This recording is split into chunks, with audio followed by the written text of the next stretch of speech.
റോഷ്നി അടുക്കളയിൽ നിന്നിട്ട് അവളുടെ ബോയ് ഫ്രണ്ട് അർജുനോട് വീഡിയോ കോൾ ചെയ്യായിരുന്നു.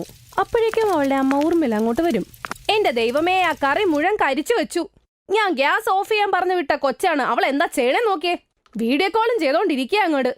അയ്യോ സോറി അമ്മ, അത് ഞാൻ ഓർത്തില്ല, മറന്നുപോയി. ഞാൻ മറന്നുപോയല്ലോ. ഇപ്പൊ ശ്രദ്ധ മുഴുവൻ നിനക്ക് ആ സുമിത്രയുടെ മകൻ അർജുന്റെ മേളിലാണല്ലോ. 24 വയസ്സായി, എന്നിട്ടൊരു ഗ്ലാസ് ചായ ഉണ്ടാക്കാൻ നിനക്ക് ഇതുവരെ അറിയാമോ? കല്യാണം കഴിഞ്ഞ് പോയിട്ട് അവിടെ എന്തുണ്ടാക്കാനാ? റോഷ്നിക്ക് അയൽപക്കത്തെ അർജുനോട് പ്രണയമായിരുന്നു. അവൾക്ക് കല്യാണപ്രായമായിരുന്നു. പക്ഷെ റോഷ്നിക്ക് ആഹാരം പോലും ഉണ്ടാക്കാൻ അറിയില്ല. ഈയൊരു കാര്യം കാരണം അമ്മയ്ക്ക് ഭയങ്കര വിഷമമായിരുന്നു. എന്നാൽ അപ്പുറത്ത് അർജുൻ ചേട്ടത്തി ഉണ്ടാക്കുന്ന ഭക്ഷണത്തിലാണേൽ എന്തെങ്കിലുമൊക്കെ കുറ്റം കണ്ടുപിടിക്കും. അയ്യോ, എന്താ ഇത് ചേച്ചി ഇന്നും ഈ പയറ് തന്നെയാണോ ഉണ്ടാക്കിയത്? എന്തിനാ ഇത്രയും വെള്ളം ചേർത്തത്? അർജുനെ, നീ ഒരു കാര്യം ചെയ്യ്. കല്യാണം കഴിച്ചേ ഒരു പെണ്ണിനെ കൊണ്ടുവാ. അവള് നിനക്കേ പാചകം ചെയ്തു തരും, അതാ നല്ലത്. സുമൻ ദേഷ്യത്തോടെ അകത്തേക്ക് പോകും. ഓ അർജുൻ, നീ എന്തിനാ ഇങ്ങനെ ചുമ്മാ ആവശ്യമില്ലാണ്ട് പറയണേ? അവളെ ദേഷ്യം പിടിപ്പിക്കണ എന്തിനാ? അവള് പറയണ ശരിയല്ലേ? നിനക്ക് നല്ല ഭക്ഷണം വേണമെങ്കിലേ നീ പോയി പെണ്ണ് കെട്ടിക്കൊണ്ടുവാ. അല്ലെങ്കിൽ ഞാൻ നിനക്ക് വേണ്ടി പെണ്ണ് ആലോചിക്കാം. അതിന്റെ ആവശ്യമില്ലമ്മേ, പെണ്ണിനെ ഞാൻ കണ്ടുവച്ചിട്ടുണ്ട്. ഇവിടെ നിന്ന് 4 വീട് അപ്പുറമുള്ളവരാ. നമ്മുടെ ഊർമിളാന്റിയുടെ മോളില്ലേ രോഷ്നി. എന്റെ ദൈവമേ, നിനക്ക് ആ മൂദേവിയെ കിട്ടിയുള്ളൂ സ്നേഹിക്കാൻ. എപ്പ നോക്കിയാലും അവള് വീടിന്റെ പുറത്താണ്, പിന്നെ എപ്പ ആഹാരം ഉണ്ടാക്കി തരാനാ? അമ്മ ചിന്തിക്കുന്ന പോലെ അങ്ങനെയൊന്നുമില്ല. അവള് ബുദ്ധിമതിയും സംസ്കാരമുള്ളവളുമാണ്. എനിക്ക് അവളെ വിവാഹം ചെയ്തു തരണം. അവളെ അല്ലാതെ വേറൊരാളെ വിവാഹം ചെയ്യാൻ എനിക്ക് താല്പര്യമില്ല. എന്ത് ചെയ്യാൻ? സുമിത്രാ ദേവിക്ക് മകന്റെ മുമ്പിൽ തല കുനിക്കേണ്ടി വന്നു. അങ്ങനെ റോഷ്നിയുമായിട്ട് കല്യാണം നടത്തിക്കൊടുക്കും. അങ്ങനെ കല്യാണം കഴിച്ച റോഷ്നി ഭർത്താവിന്റെ വീട്ടിലേക്ക് വരും. പുതുപ്പെണ്ണായതുകൊണ്ട് അടുക്കള കയറേണ്ട ചടങ്ങായി. ഹൽവ ഉണ്ടാക്കണം. അവൾക്ക് കൈവേദനയാന്ന് അടവ് പറഞ്ഞ് അവൾ ചേട്ടത്തിയെ കൊണ്ട് ഹൽവ ഉണ്ടാക്കിക്കും. അങ്ങനെ അന്നത്തെ ദിവസം അവൾ എങ്ങനെയൊക്കെ കടന്നുപോയി. പക്ഷെ അവളുടെ മനസ്സിൽ നല്ല പേടിയുണ്ടായിരുന്നു. എന്റെ ദൈവമേ, വീട്ടിലേത് ജോലി വേണേലും ഞാൻ ചെയ്തോളാം. ആരും എന്റെ അടുത്ത് ആഹാരം ഉണ്ടാക്കാൻ പറയല്ലേ. ഒരു ദിവസം ചേട്ടത്തി, റോഷ്നി ചെല്ല്, അടുക്കളയിൽ പോയിട്ട് എല്ലാവർക്കും ആഹാരം ഉണ്ടാക്ക്. എല്ലാരും ഇപ്പൊ തന്നെ കഴിക്കാൻ വരുമതാ. ഞാൻ അപ്പോഴത്തേക്കും ബാക്കിയുള്ള കാര്യങ്ങൾ ചെയ്യാം. എന്തെങ്കിലും ആവശ്യമുണ്ടെങ്കിൽ എന്നെ വിളിച്ചാൽ മതി. ഇത് കാരണം ഇന്നെങ്കിലും എനിക്ക് അടുക്കളയിൽ നിന്നൊന്ന് മോചനം കിട്ടുമല്ലോ. ഇത് പറഞ്ഞ് റോഷ്നിയുടെ ചേട്ടത്തി സുമൻ അവിടെ നിന്ന് പോകും. റോഷ്നി അടുക്കളയിൽ പോയി നോക്കുമ്പോ അവൾക്ക് ഒരു പിടിയും കിട്ടുന്നില്ലായിരുന്നു. അവൾ പേടിച്ച് അവളുടെ അമ്മേനെ ഫോൺ ചെയ്യും. അമ്മ, ആഹാരം ഉണ്ടാക്കാൻ പറഞ്ഞു എന്നോട്. അമ്മയ്ക്ക് അറിയാലോ എനിക്ക് ആഹാരം വെക്കാൻ അറിയില്ലാന്ന്. അതല്ലേ അപ്പോഴും ഞാൻ പറഞ്ഞോണ്ടിരുന്നേ, ഒന്ന് പഠിക്ക്. പറയുമ്പോ കേൾക്കൂലല്ലോ. അമ്മ, എനിക്ക് പേടിയാവുന്നമ്മ. അമ്മയാണെങ്കി ഇപ്പൊ എന്നെ വിഴക്ക് പറഞ്ഞോണ്ടിരിക്കുവാ. ശരി, കള്ളക്കരച്ചിൽ നിർത്തിയിട്ട് അവിടെ അങ്ങനെ നിക്ക്. ഞാൻ ആഹാരം ഉണ്ടാക്കിക്കൊണ്ട് അങ്ങോട്ടേക്ക് വരാം നിന്റെ അടുത്ത്. അടുക്കളയിലെ ജനല് വഴി നീ എടുത്താ മതി. കുറച്ചേരം കഴിയുമ്പോ ഊർമിള ആഹാരം ഉണ്ടാക്കിക്കൊണ്ട് റോഷ്നിയുടെ അടുക്കളയിലെ ജനല് വഴി അവൾക്ക് കൊടുക്കും. ഓ, താങ്ക് യു സോ മച്ച് അമ്മ. അമ്മ നല്ലതാ. ഐ ലവ് യു ഉമ്മ. ശരി, ഓക്കെ, നീ പോയി ചെല്ല്. കുറച്ചേരം കഴിയുമ്പോ റോഷ്നി എല്ലാവർക്കും ആഹാരം വിളമ്പിക്കൊടുക്കും. രുചിയേറിയ ഭക്ഷണം കഴിച്ച് അമ്മായിയമ്മ കുറെ പുകഴ്ത്തുവോളെ. മോനെ, നീ പറഞ്ഞത് ശരിയാണല്ലോ. റോഷ്നി മോള് നന്നായിട്ട് ഭക്ഷണം ഉണ്ടാക്കും. മൂത്ത മരുമോള് എവിടെയാ ഇത്ര ടേസ്റ്റ് ആയിട്ട് ഉണ്ടാക്കുന്നത്? ഇവര് കൊള്ളാലോ ആള്. കഴിക്കുന്ന സ്ഥലത്ത് തന്നെ കൂടി കൊത്തുവാ. ഇത്രയും വർഷമായിട്ട് ഇവർക്ക് ഞാൻ ആഹാരം ഉണ്ടാക്കി കൊടുത്തിട്ട് എന്നെ ഒന്ന് പുകഴ്ത്തി പറയാൻ തോന്നിയില്ല അവർക്ക്. ശരിയമ്മേ, അങ്ങനെയാണെങ്കിൽ ഇന്ന് തൊട്ട് രാവിലത്തെയും വൈകുന്നേരത്തെയും ഭക്ഷണം നമ്മുടെ രോഷ്നി ഉണ്ടാക്കട്ടെ. വീട്ടിലെ മറ്റു ജോലിയൊക്കെ സുമൻ നോയിക്കോട്ടെ. അത് നല്ല കാര്യാ. എന്തായാലും വീട്ടില് 2 മരുമക്കളായി. ഇനി അവര് നോക്കട്ടെ എല്ലാ കാര്യങ്ങളും. ഇളയ മരുമോളെ, നാളെ തൊട്ട് അടുക്കള നീ നോക്കിക്കോ. മൂത്ത മരുമോളെ, നീ വീട്ടിലെ ബാക്കി കാര്യം നോക്ക്. അമ്മായിയമ്മ പറഞ്ഞത് കേട്ട് റോഷ്നി ആകെപ്പാടെ ഞെട്ടിത്തെറിച്ചു. എന്നിട്ട് രാത്രി അവൾ ഭർത്താവിന്റെ അടുത്ത് മുഴുവൻ കാര്യങ്ങളും സത്യങ്ങളും പറയും. അതാണ് സത്യം അർജുൻ. അത് ആഹാരം അമ്മയാണ് ഉണ്ടാക്കി കൊണ്ടുവന്നത്. സത്യം പറയാലോ, എനിക്ക് ആഹാരം ഉണ്ടാക്കാൻ അറിയില്ല. അമ്മയാണെങ്കിൽ എല്ലാ അടുക്കളക്കാരും എന്നെ ഏൽപ്പിച്ചു. എനിക്കാണെങ്കിൽ അറിയില്ല എങ്ങനെ ആഹാരം ഉണ്ടാക്കണമെന്ന്. ഞാൻ എന്ത് ചെയ്യും? എന്റെ ദൈവമേ രോഷ്നി, നീ എന്താ ചെയ്തത്? നിനക്ക് ഭക്ഷണം ഉണ്ടാക്കാൻ അറിയില്ലായിരുന്നെങ്കിൽ പതിയെ പഠിച്ചുകൂടായിരുന്നു. എന്നാൽ ഇപ്പൊ ഇങ്ങനെ ചെയ്ത് നീ എന്നെ പ്രശ്നത്തിലാക്കിയിരിക്കുക. ഞാൻ വീട്ടിലുള്ള എല്ലാവരോടും നിന്നെക്കുറിച്ച് പുകഴ്ത്തുമായിരുന്നു. ഇനി എന്ത് പറയും? ഒരു ഐഡിയ ഉണ്ട്. ഞാൻ അമ്മയോട് എല്ലാ സത്യവും തുറന്നു പറയാം. അമ്മ നിന്നെ ഭക്ഷണം ഉണ്ടാക്കാൻ പഠിപ്പിച്ചോളും. അയ്യോ, വേണ്ട, അങ്ങനെ പറഞ്ഞു കഴിഞ്ഞാൽ ഏട്ടിന്റെ പണിയാ. നിങ്ങൾ വിഷമിക്കണ്ട. ആഹാരം ഉണ്ടാക്കുന്നത് വരെ ഞാനേ അമ്മോട് പറയാൻ എനിക്ക് ഉണ്ടാക്കി തരാനായിട്ട്. അതെന്നും ഒരു ശീലമായി. എന്നും അർജുൻ അവളുടെ വീട്ടിൽ പോയിട്ട് അമ്മ ഉണ്ടാക്കിയ ആഹാരവും കൊണ്ടുവരും. ആരോടും ഒന്നും പറയാതെ അവൾ അത് വിളമ്പുകയും ചെയ്യും. എല്ലാരും അവളുണ്ടാക്കിയ ആഹാരത്തിനെ പുകഴ്ത്തി പറയും. റോഷ്നിക്ക് കഷ്ടപ്പെടാതെ ആഹാരവും കിട്ടും. അതുകൊണ്ട് അവൾ ഉണ്ടാക്കാൻ പോലും പഠിക്കുന്നില്ല. അവളുടെ വീട് അടുത്ത് തന്നെ ആയതുകൊണ്ട് എപ്പ തോന്നിയാലും അവളുടെ വീട്ടിലേക്ക് വരും. അങ്ങനെ നടക്കുകയായിരുന്നു. ഒരു ദിവസം വീട്ടിൽ കുറച്ച് ഗസ്റ്റ് വരും. അവളുടെ ചേട്ടത്തി പറയും അവളോട്, റോഷ്നി, മാർക്കറ്റിൽ നിന്ന് ഞാൻ പച്ചക്കറി മേടിച്ചോണ്ട് വരാം. അപ്പോഴത്തേക്കും നീ എല്ലാം റെഡിയാക്ക്. ആ ശരി ചേട്ടത്തി. സുമൻ പച്ചക്കറി വാങ്ങാൻ മാർക്കറ്റിലോട്ട് പോകും. റോഷ്നി അപ്പോഴേക്കും അമ്മേനെ വിളിയോടെ വിളിയായി. വയ്യാത്തത് കൊണ്ട് അമ്മ ഉറങ്ങുകയായിരുന്നു. അതുകൊണ്ട് റോഷ്നിയുടെ കോള് കണ്ടില്ല. കുറച്ചു കഴിയുമ്പോൾ സുമൻ മാർക്കറ്റിൽ നിന്നും വരും. എന്തു പറ്റി റോഷ്നി? ഇതുവരെ ആഹാരം ഉണ്ടാക്കിയില്ലേ നീ? റോഷ്നി വളരെ പേടിച്ച് വിറച്ചുകൊണ്ട് കാര്യം പറയും. അത് പിന്നെ വീട്ടിലെ പച്ചക്കറി ഇല്ല, ഈ പാവയ്ക്കേ ഉള്ളൂ. നമ്മൾ ഗസ്റ്റിന് എങ്ങനെയാ പാവയ്ക്ക മാത്രം കൊടുക്കണേ? അതുകൊണ്ട് ഞാൻ ചേട്ടത്തി അതല്ല പച്ചക്കറി വരാൻ കാത്തിരിക്കുകയായിരുന്നു. ചേട്ടത്തി പോക്കോ, ഞാൻ ഉണ്ടാക്കിക്കോളാം. സുമൻ എന്ന സംശയം തോന്നിയിട്ട് അടുക്കളയുടെ വാതിലിന്റെ അറ്റത്ത് പോയി നിന്നിതെല്ലാം കാണും. അവള് നോക്കുമ്പോൾ റോഷ്നി ഫോൺ വിളിച്ചോണ്ടിരിക്കുകയായിരുന്നു. കുറച്ചേരം കഴിയുമ്പോൾ അവളുടെ അമ്മ ഫോൺ എടുക്കും. അമ്മ എവിടെ പോയി കിടക്കുമായിരുന്നു? എത്ര നേരമായി ഞാൻ വിളിക്കണു? അതെ, പെട്ടെന്ന് എന്തെങ്കിലും നല്ലതുണ്ടാക്കി വിട്. ഇവിടെ കുറച്ച് ഗസ്റ്റ് വന്നിട്ടുണ്ടമ്മ. ആ ശരി ശരി, എനിക്കിച്ചിരി സമയം താ, ഞാൻ ഉണ്ടാക്കിത്തരാം. സുമൻ ഇതെല്ലാം അവിടെ കേട്ടോണ്ടിരിക്കുകയായിരുന്നു. കുറച്ചേരം കഴിഞ്ഞ് റോഷിയുടെ അമ്മ അടുക്കള വഴി ആഹാരം കൊടുത്തിട്ട് പോകും. ഓ, അപ്പ ഇതായിരുന്നല്ലേ കാര്യം. അപ്പൊ റോഷ്നി അവളുടെ അമ്മയുടെ ആഹാരമാണ് ഞങ്ങളെ കള്ളത്തരത്തിൽ കഴിപ്പിച്ചോണ്ടിരുന്നത്. ഈ കള്ളക്കിളി ഒന്ന് പൊളിക്കണല്ലോ. ആ സമയം സുമൻ ഒന്നും പറയില്ല. പക്ഷെ അടുത്ത ദിവസം സുമൻ മനപ്പൂർവ്വം അമ്മായിയമ്മയെ അടുക്കളയെ കൊണ്ടുവരും. അമ്മ നല്ല രാജ്മയില ഉണ്ടാക്കുന്നത്. ഞങ്ങൾക്ക് കൂടെ ആ റെസിപ്പി പറഞ്ഞ. രാത്രിയിലെ ഭക്ഷണത്തിന് രാജ്മ ചാവൽ തന്നെ ആയിക്കോട്ടെ. ശരി ശരി, ഞാൻ പറഞ്ഞു തരാം. നിങ്ങൾ അതുപോലെ ഉണ്ടാക്കിക്കോ. അയ്യോയ്യോ, ഇവര് രണ്ടുപേരും അടുക്കള നിന്നാ ഞാൻ എന്തു ചെയ്യും? റോഷ്നി മോളെ, എന്തു പറ്റി? അടുപ്പത്ത് അരി വെക്ക്. റോഷ്നി ടെൻഷൻ കാരണം കുക്കറിന് പകരം ചീനച്ചട്ടി എടുത്തു വെക്കും. അതിലേക്ക് അവൾ അരി വെള്ളം ഒന്നും ഇടാതെ വേവിക്കാൻ വെക്കും. ഇതെന്താ മോളെ നീ ഇങ്ങനെ? ആഹാരം ഉണ്ടാക്കാൻ അറിയില്ലാത്തവരെ പോലെ. എന്നിട്ട് അവള് കരഞ്ഞുകൊണ്ട് എല്ലാ സത്യങ്ങളും അമ്മയോട് പറയും.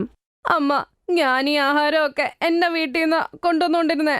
സത്യം പറയാലോ, എനിക്ക് ആഹാരം വെക്കാൻ അറിഞ്ഞൂടമ്മ. കണ്ടോ അമ്മ ഇത്ര നാളും പുകഴ്ത്തിക്കൊണ്ടിരുന്ന പെണ്ണിന് ഗ്യാസ് സ്റ്റൗ പോലും ഓണാക്കാൻ അറിഞ്ഞൂടാ. അവളുടെ വീട് ഇവിടെ അടുത്തായതുകൊണ്ട് അത് പ്രയോജനപ്പെടുത്തി. അവളുടെ അമ്മയാണ് ഉണ്ടാക്കി തന്നോണ്ടിരുന്നേ. അമ്മയാണെങ്കിൽ എന്നെയല്ലേ കുറ്റം പറഞ്ഞോണ്ടിരുന്നേ. ചേട്ടത്തി പറയണ കേട്ട് റോഷ്നി ഒരുപാട് കരയാൻ തുടങ്ങി.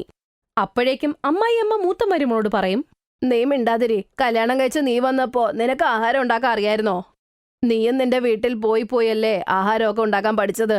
റോഷ്നി മോളെ, ഇതിനിപ്പോ ഇത്ര കരയാൻ എന്താ ഉള്ളേ? ഇന്ന് തൊട്ട് രണ്ടുപേരെ ഞാൻ ആഹാരം ഉണ്ടാക്കാൻ പഠിപ്പിക്കാം. അങ്ങനെ സുമിത്ര 2 മരുമക്കളെ ആഹാരം ഉണ്ടാക്കാൻ പഠിപ്പിക്കും. കുറച്ചു ദിവസം കഴിയുമ്പോ രണ്ടുപേരും നല്ല രീതിയിൽ ആഹാരം ഉണ്ടാക്കാൻ പഠിച്ചു.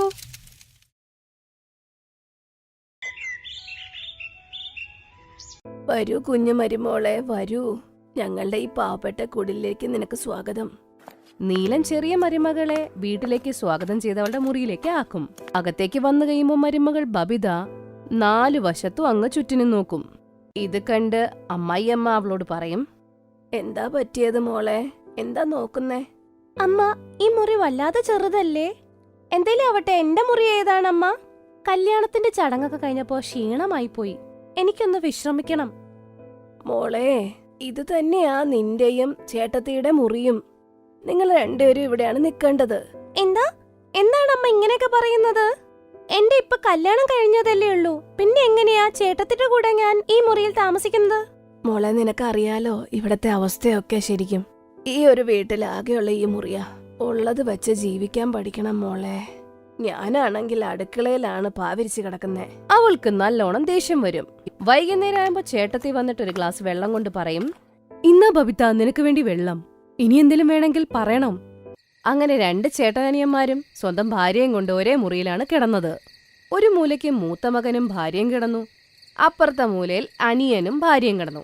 പാതിരാത്രി ആവുമ്പോ ബബിതയ്ക്ക് വൃത്തികെട്ടൊരു മണം വന്ന് അവൾ കണ്ണു തുറക്കും. എവിടെന്നാണ് ഈ വൃത്തികെട്ട മണം വരുന്നേ?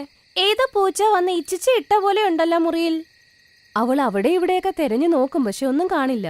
കുറച്ചേരം കഴിയുമ്പോ ചേട്ടത്തി എണീറ്റ് ഗ്യാസ് വിടും നല്ലോണം. അയ്യയ്യോ, അപ്പൊ ഇവരാണിതെല്ലാം ഒപ്പിക്കുന്നത്. ഉരുളക്കിഴങ്ങ് തട്ടിയിട്ടുണ്ടാവും എന്തായാലും. ഇവര് ഉരുളക്കിഴങ്ങ് കഴിച്ചാ എന്താ, എന്റെ ജീവിതം പോയില്ലേ? ഈ ചേട്ടത്തി ഐറ്റം ബോംബ് വിട്ടോണ്ടിരിക്കുക. അവർക്ക് ഇത്തിരി പോലും നാണമില്ല. ഞാൻ എന്തൊക്കെ പ്രതീക്ഷിച്ചാണ് വന്നത്. ആദ്യരാത്രി ഇങ്ങനെ ആയിപ്പോയല്ലോ. ആദ്യരാത്രി എന്ന് പറയുന്നതേ സംഭവം ഇല്ല ഇവിടെ. അതിന്റെ അപ്പുറം ഈ ഗ്യാസും സഹിക്കണമല്ലോ ഇവരുടെ. അപ്പോഴേക്കും ചേട്ടത്തിയമ്മയുടെ കണ്ണു തുറന്ന് അവളോട് പറയും, എന്തുപറ്റി, നീ ഇതുവരെ ഉറങ്ങിയില്ലേ? നിങ്ങളിങ്ങനെ ഗ്യാസ് വിട്ടോണ്ടിരുന്നാ ശരിക്കും ഉറങ്ങുന്നത് എങ്ങനെയാ? കൂട്ടത്തിൽ കൊതുക് വന്ന് നല്ല പാട്ടും പാടിത്തരുന്നുണ്ട്. നിനക്കറിയാലോ ഞാൻ പ്രഗ്നന്റ് ആണെന്ന് മോളെ. ഗ്യാസൊക്കെ ഇതിന്റെ കൂടെ പതിവാ. കിടന്നുറങ്ങിക്കോ, രാവിലെ എണീക്കണം. ബബിത തലയെഴുത്തെന്ന് പറഞ്ഞ അവിടെ അങ്ങ് കിടന്നുറങ്ങും. അടുത്ത ദിവസം മുഖം കാണുന്ന ചടങ്ങായിരുന്നു ബബിതയുടെ. അയൽവക്കത്തെ ആൾക്കാർ വരും. അല്ലയോ, മരുമകളെ കാണാൻ എന്തു ഭംഗിയാണ്. ഇളയ മരുമകളെ മൂത്ത മരുമകളെ പോലെ വിശേഷമൊക്കെ ആക്ക്, ഞങ്ങൾക്ക് സന്തോഷം വരട്ടേന്നേ. ആ, വിശേഷം വേണം അത്രേ. കല്യാണത്തിന്റെ ദിവസം തന്നെ ചേട്ടത്തിയുടെയും ചേട്ടന്റെ കൂടെയാണ് കിടന്നുറക്കം. പിന്നെ എങ്ങനെയാ? അതിന്റെ കൂട്ടത്തിൽ ഇവർക്ക് സന്തോഷ വാർത്ത കേൾക്കണം. പ്രൈവസി എന്ന് പറയുന്ന ഒരു കാര്യം ഇവിടെ ഇല്ല. അങ്ങനെ ഒരുപാട് ദിവസങ്ങളായി. അങ്ങനെ മൂത്ത മരുമകൾ സ്വന്തം അമ്മയോട് ഫോണിൽ സംസാരിക്കുന്നു. അപ്പുറത്ത് ബബിത സ്വന്തം ചേച്ചിയോട് സംസാരിക്കുകയായിരുന്നു. പക്ഷെ ഒരേ മുറിയിലിരുന്ന് രണ്ടുപേരും കൂടെ സംസാരിക്കുമ്പോൾ ശരിക്കും അങ്ങ് സംസാരിക്കാൻ പറ്റിയില്ല. അയ്യോ, ഇതെന്ത് കഷ്ടമാ. ഇനിയിപ്പോ ഫോണിൽ സംസാരിക്കാൻ പറ്റില്ല ഇവിടെ. അത്രയും ബുദ്ധിമുട്ടാണെങ്കിൽ ആ മുറ്റത്ത് പോയിട്ട് ഫോൺ വിളിച്ചാ പോരെ നിനക്ക്? ഞാൻ എന്തിനാ പോകുന്നത്? നിങ്ങൾ വെയിലത്ത് പോയിട്ടിരുന്ന് സംസാരിച്ചോ എന്തായാലും. അയ്യോ, നിന്നോട് പറഞ്ഞിട്ട് ഒരു കാര്യമില്ല. ഇത് പറഞ്ഞ് ചേട്ടത്തി അമ്മ അടുക്കളയിലോട്ട് ആഹാരം ഉണ്ടാക്കാൻ പോകും. കുറച്ചേരം കഴിഞ്ഞ് വൈകുന്നേരം വരുമ്പോ മുറിയില് സാധനങ്ങൾ മുഴുവൻ അവിടെ ഇവിടെ എല്ലാം കുളമായിട്ട് കിടക്കുന്നു. എന്താ ബബിത ഇത് കാണുന്നേ? മുറി മുഴുവനും കോലം കെട്ടു. ഈ നനഞ്ഞ തുണി എന്തിനാ എന്റെ ബെഡിലിട്ടത്? പിന്നെ ഈ തുണി എന്തിനാ ഇങ്ങനെ വെച്ചേക്കുന്നത്? ചേട്ടത്തി മറക്കണ്ട, ഇത് നിങ്ങളുടെ മാത്രമല്ല എന്റെ മുറിയും കൂടിയാണ് കേട്ടോ. പിന്നെ എന്റെ മുറിയിൽ എങ്ങനെ താമസിക്കണം എന്നെ ആരും പഠിപ്പിക്കാൻ വരണ്ട. ഗർഭവതിയായ മൂത്ത മരുമകൾ എന്നിട്ടും ആ മുറി മുഴുവനും ചൂല് വെച്ച് വൃത്തിയാക്കും. അങ്ങനെ കുറച്ചു ദിവസം കഴിഞ്ഞ് മൂത്ത മരുമകളുടെ ഡെലിവറി സമയം അടുത്തു വന്നപ്പോഴേക്കും അമ്മായിയമ്മ 7-ാം മാസത്തെ ചടങ്ങ് തുടങ്ങും. അതിനുവേണ്ടി അനിത കണ്ണാടിയുടെ മുമ്പിലിരുന്ന് ഒരുങ്ങുകയായിരുന്നു. അത് കണ്ട് ബബിത അവളോട് പറയും, ചേട്ടത്തിയുടെ ഒരുക്കം കഴിഞ്ഞെങ്കിൽ ഒന്ന് കണ്ണാടിന് മുമ്പിൽ നിന്ന് മാറുമോ? എനിക്ക് ഒരുങ്ങണം. അതെ, ഇന്ന് ചടങ്ങ് നിന്റേതല്ല, എന്റേതാണ് ശരിക്കും. നീ പിന്നീട് ഒരുങ്ങ്. അയ്യോ, എന്ത് കഷ്ടമായി. ഈ വീട്ടിലേക്ക് വന്നപ്പോഴേക്ക് ഒരു മുറി, ഒരു കണ്ണാടി, ഒരു ബാത്റൂം എല്ലാം ഉപയോഗിക്കണം. എല്ലാത്തിനും ഒരെണ്ണേ ഉള്ളൂ. ഇനി എത്ര നാളും ഞാൻ ഇതുപോലെ കോംപ്രമൈസ് ചെയ്യേണ്ടി വരുമോ എന്തോ. അതെ, ഞാൻ എന്താ സുഖിച്ചാണോ ഇവിടെ ജീവിക്കുന്നേ? ആദ്യമൊക്കെ ഞാൻ എന്ത് സുഖമായിട്ടാ ഈ മുറിയിൽ ജീവിച്ചേ. നീ വന്നതിന് ശേഷം ഈ മുറിയുടെ കോലമേ കെട്ടു. ദിവസം മുഴുവനും ചീത്തയാക്കി വെക്കും. നീ താമസിക്കുന്നുണ്ട് ഈ മുറിയിൽ, പക്ഷെ വൃത്തിയാക്കുന്നത് ഞാനാ. അങ്ങനെയാണോ? അപ്പൊ ഇത് നിങ്ങളുടെ മുറി മാത്രാ? നിങ്ങൾക്ക് എത്ര അവകാശമുണ്ടോ അത്രയും എനിക്കുമുണ്ട്. രണ്ടുപേരും അങ്ങോട്ടും ഇങ്ങോട്ടും വിട്ടുകൊടുക്കാതെ സംസാരിച്ച് അങ്ങേറ്റം വഴക്കാകും. വഴക്കിന്റെ ഇടയ്ക്ക് ബബിത വന്നിട്ട് അനിതേനെ അങ്ങ് ഉന്തും. ആ കിട്ടിയ ഉന്തിൽ ശരിക്കും അനിത കമന്നു വീഴാൻ പോയപ്പോൾ ഭർത്താവ് നരേഷ് വന്ന് അവളെ താങ്ങിപ്പിടിക്കും. ദൈവത്തിന് ഒരുപാട് നന്ദി, നീ വീണില്ലല്ലോ. വീണാൽ അനർത്ഥങ്ങൾ ഉണ്ടായനെ. എന്റെ മകൻ വന്ന് അനിതനെ താങ്ങി പിടിച്ചില്ലായിരുന്നെങ്കിൽ എന്റെ കുഞ്ഞു ഭാവയ്ക്ക് എന്തെങ്കിലും സംഭവിച്ചേനല്ലോ. രണ്ടുപേരും സ്വന്തം കാര്യം ആലോചിച്ചില്ലെങ്കിലും ഈ വരാൻ പോണ കുഞ്ഞിനെ കുറിച്ച് ആലോചിക്കണ്ടേ? എനിക്കറിയാം ഒരു മുറിയേ ഉള്ളൂ, അതുകൊണ്ടാ നിങ്ങൾക്ക് ഈ ബുദ്ധിമുട്ട് വരുന്നത് എന്ന്. അതുകൊണ്ട് അതിന്റെ അർത്ഥം വഴക്കിടാൻ എന്നൊന്നും അല്ലാട്ടോ. കുറച്ചൊക്കെ നിങ്ങൾ രണ്ടുപേരും മനസ്സിലാക്കേണ്ടതാണ്. നമ്മളിപ്പോ പാവപ്പെട്ടവരാ, ഒരു മുറിയും കൂടെ ഉണ്ടാക്കാൻ പറ്റില്ല. പക്ഷെ എന്റെ 2 പിള്ളേരും നല്ല രീതിയിൽ കഷ്ടപ്പെടുന്നുണ്ടേ ഈ വീട് മുമ്പോട്ട് കൊണ്ടുപോകാൻ. പതുക്കെ മുറിയൊക്കെ നമുക്ക് പണിയാം. ഞങ്ങളോട് ക്ഷമിക്കണേ അമ്മ, ഞങ്ങൾക്ക് തെറ്റ് പറ്റിയതാ. ഇനി ചെയ്യില്ല അമ്മ ഇങ്ങനെ. അതെ അമ്മ. മകൻ നരേഷ് അവരോട് പറയും, നിങ്ങളൊന്നുകൊണ്ട് വിഷമിക്കേണ്ട. താമസിയാതെ തന്നെ 3 മുറികൾ നിർമ്മിക്കാനുള്ള ഏർപ്പാടുണ്ടാക്കാം. നമ്മൾ വീട് വാങ്ങുന്നതിന് മുൻപായിട്ട് നിങ്ങൾക്കൊരു സർപ്രൈസ് തരാനുണ്ട്. നിങ്ങൾ വിഷമിക്കേണ്ട, നമ്മുടെ പ്രശ്നങ്ങളെല്ലാം ഉടൻ തീരും. ഇത് കേട്ട് 3 പേർക്ക് ഒരുപാട് സന്തോഷമാകും. ഇപ്പൊ 2 മരുമക്കളും അങ്ങോട്ടും ഇങ്ങോട്ടും നല്ല രീതിയിൽ സംസാരിച്ച് ജീവിക്കുന്നു. ഒരു മുറിയേ ഉള്ളൂ എന്ന് പറയുന്ന വഴക്കോ അവർ തമ്മിലില്ല ഇപ്പം. കുറച്ചു ദിവസം കഴിഞ്ഞപ്പോ അവരുടെ വീട് ശരിയായി. അങ്ങനെ 2 പേരും സുഖമായിട്ട് അവരവരുടെ മുറിയിൽ ജീവിക്കാനും തുടങ്ങി. Thanks for watching.